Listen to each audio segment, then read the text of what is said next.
Ngayon, ikakabit na natin tong piston. Bagong piston to mga guys ha. Kasi bago tong reboard. Ito, ikakabit na natin. Lagay ang piston lock. Pick. At lagyan ng gasket. Cylinder block.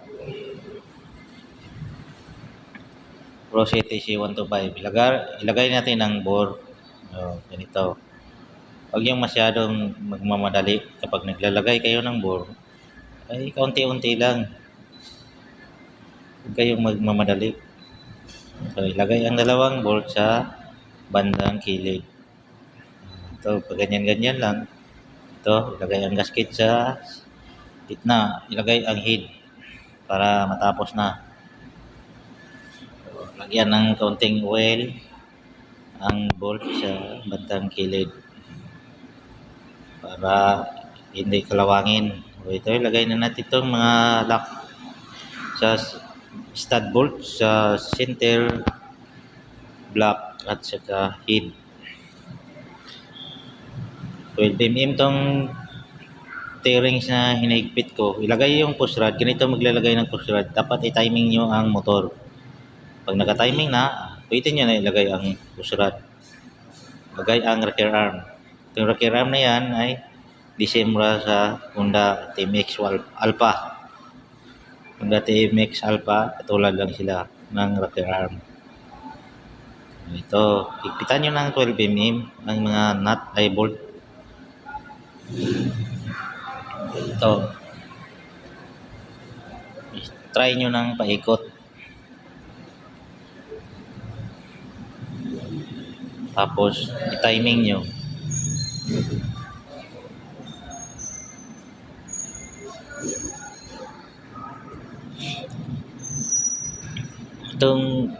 Itong barbula, itong bulb tappet, i-adjust nyo. Timing nyo. I-adjust nyo. Para ilagay kayo dito sa body ay direkta na. Ilagay ang gasket sa magneto flywheel. At ang crankcase niya, lahat ng bolt higpitan. Huwag yung kalimutan.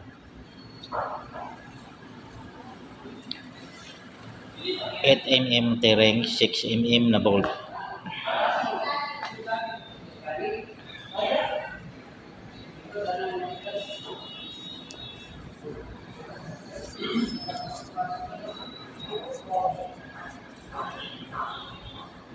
At may bolt siya dyan sa ilalim ng starter gear. Kung nilagyan ng starter gear, may isang bolt dyan.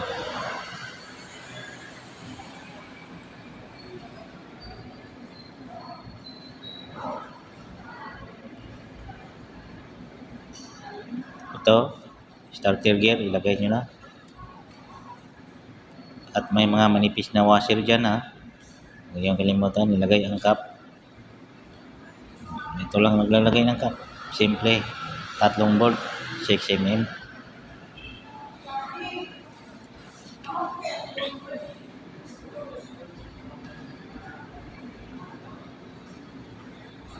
Ito na, tapos ko na na-install ang makina ng Rossi TC125. Ilagay ang starter motor. Starter motor, ilagyan ng bolt para hindi kakalas kung nag-start siya. At lagay ang oil. Lagay ang oil sa engine. Huwag niyong kalimutan. Baka walang oil na malalagay. Kalimutan nyo ay walang oil. Lagay nyo.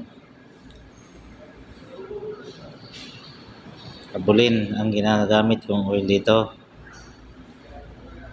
Kabulin na dilaw ang takip. Ang cap dilaw. Ito na mga guys. Lagay ang fuel gauge. Pagkatapos ilagay na natin sa body para ma-try na natin. Ito na mga guys. Tapos ko na na-overhaul itong Rossi TC125. Yun. Tapos ko na na-install ang kanyang makina. At sa ganitong pagkakataon mga guys, ay panoorin natin, titingnan natin ito mga guys. Oh. Tapos ko na nakikabit ang kanyang makina sa body. Ito ang Rossi TC125 na aking in-overhaul. Yung transmission gear na Trisira ay nabungi. Yan oh. At ito i-try natin pandirin kung nawawala ba ang kanyang ingay sa makina.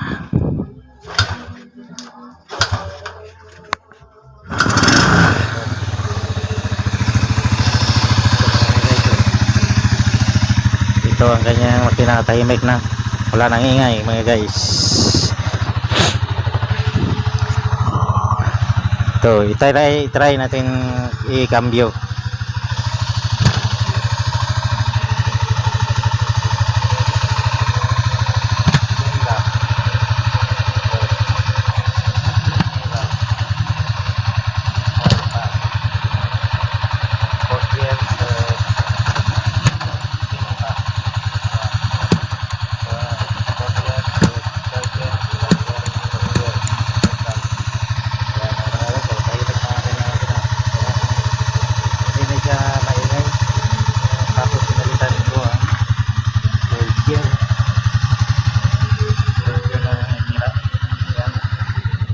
Gear niya mga guys. Ito na yung pinalitan kong gear. Ito sa guys oh. Yun oh. Yung third gear mga guys oh. Nakaingay sa kanyang makina. Yun ang nakingay. Yung third gear na yan ay 20 feet. Ano na kanyang 18-20 mga guys.